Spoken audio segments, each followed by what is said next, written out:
Alors, on va voir de façon très simple comment générer un proxy. Le proxy, c'est vraiment bien parce qu'effectivement, quand on a une machine qui n'est pas trop sophistiquée et qu'on essaye par le fameux menu lecture de venir casser la résolution de notre visualiseur, donc ici par 2, par 4, et qu'on voit que ce n'est pas suffisant, c'est tout simplement effectivement que notre fichier est peut-être beaucoup trop gourmand par rapport à notre machine.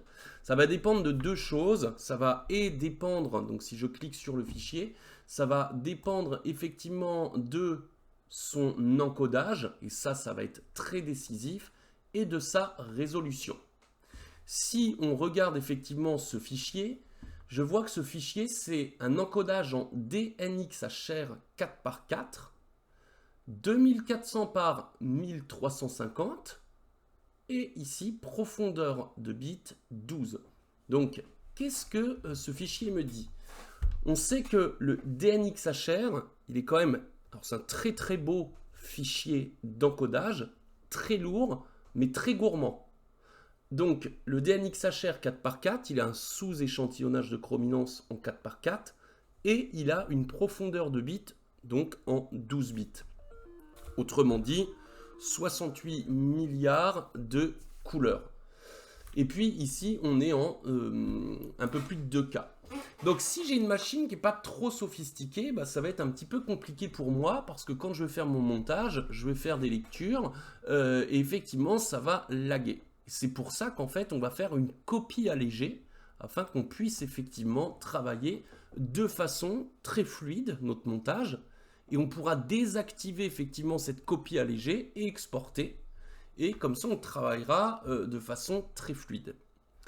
Ici, si je fais un clic droit en fait dans l'espace ici des différentes présentations, donc différentes options, je vois qu'en fait, si j'active proxy, en fait, on voit bien qu'il est affiché ici. Si je désactive, on voit bien que ça l'enlève.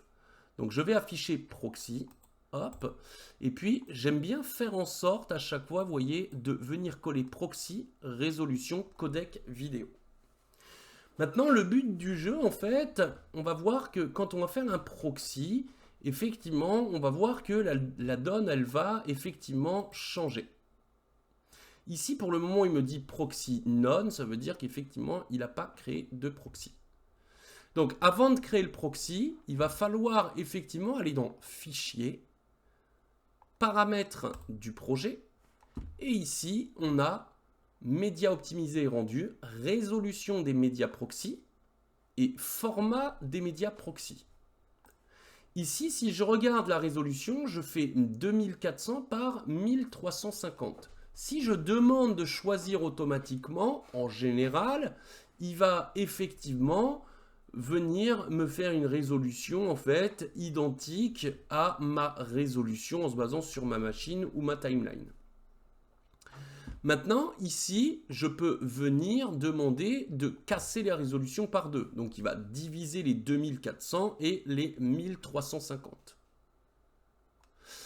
Après, on a format des médias proxy. Alors ça, c'est super important. Je vous renvoie sur mon livre en PDF que j'ai fourni avec ma chaîne YouTube, parce que c'est vraiment important.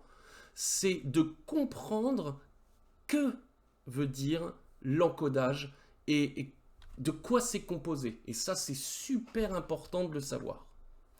Donc, ça nécessite la profondeur de couleur, ça nécessite le sous-échantillonnage de chrominance, la compression, et c'est vraiment important. Maintenant, si je veux faire une copie allégée et que je mets H264, qu'est-ce que je lui dis? Je lui dis effectivement que l'encodage change et qu'il ne sera plus en DNxHR avec un sous-échantillonnage de chrominance de 4 par 4 et une profondeur de bits en 12 bits, autrement dit 68 milliards de couleurs. Là, je lui dis, tu fais un sous-échantillonnage de chrominance en 4.2.0, je vous renvoie à mon livre, ça va effectivement faire des blocs de pixels de luminance-chrominance par 4, donc ça va tout diviser.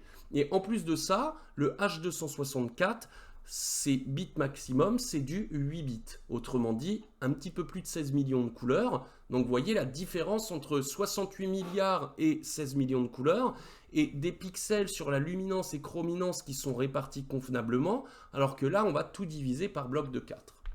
Donc effectivement, on va voir l'intérêt dans la fluidité. Maintenant, si je passe en étalonnage, il faudra bien faire attention à désactiver les proxys parce que le problème, c'est que si on travaille de l'étalonnage en H264, ça risque de piquer un peu. Ça, on va pas le voir et on va regarder, ça sera l'objet effectivement d'un autre cours, et on va voir emplacement de génération du proxy. Donc ici, je viens le mettre ici. Je vais mettre enregistrer. Il va juste falloir faire attention parce que des fois, vous allez vouloir localiser vos proxys. Vous allez vous dire, bah mince, ils ne sont pas existants. Pourquoi? Parce que ici, ils sont à cet emplacement. Mais si je vais ici dans le menu DaVinci Resolve et que je fais préférences, ici dans espace de stockage, regardez ce qu'il y a marqué. Il y a marqué visualiser automatiquement les espaces de stockage reliés sous dossier proxy dans les emplacements des fichiers médias. Donc en fait, on peut lui dire utiliser par exemple, hop, les paramètres du projet. Je vais mettre enregistrer et si je demande d'utiliser les paramètres du projet, c'est bien à cet emplacement qu'il s'agit. Donc maintenant, une fois que j'en suis là, je vais pouvoir faire clic droit et je vais pouvoir mettre générer un média proxy. Si j'en avais plusieurs, je les sélectionne tous. Donc ce qui marche pour un marche pour plusieurs. Je vais faire clic droit et je vais mettre générer un média proxy.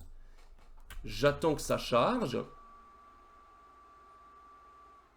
Et là, en fait, qu'est-ce qu'il me dit? Il me dit que maintenant, le proxy existe vraiment ici. Donc ici, c'est pas parce que j'ai DNxHR 4x4 et résolution ici que ça veut dire effectivement que mon proxy n'est pas activé.